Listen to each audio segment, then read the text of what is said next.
Northbound trains ended their subterranean journey through Cymmer Tunnel to be confronted by a set of points.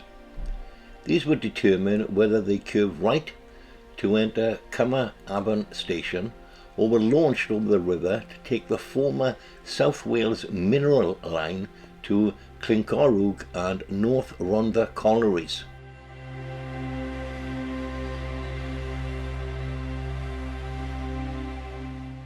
During the launching was a viaduct across the deep Afan Valley.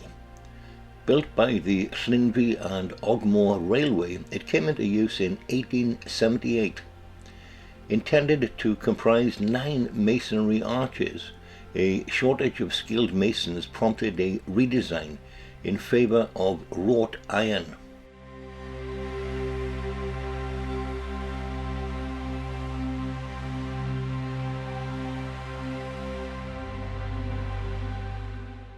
At the end of its southern approach embankment was a plate girder bridge over 2 tracks of Rhondda and Swansea Bay Railway. Then came the abutment for the main girders, incorporating a single masonry arch. Over the valley were 4 pairs of trusses, each meeting on a tapered masonry pier. Above them were beams on which was placed the wooden deck.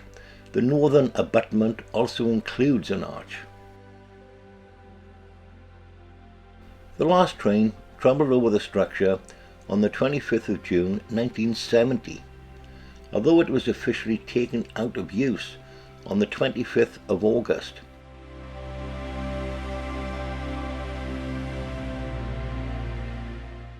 Since then, the deck and its handrails have been removed.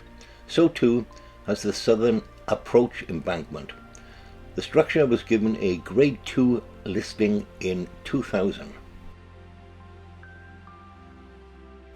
A northbound service crosses the viaduct on the 21st of November 1964.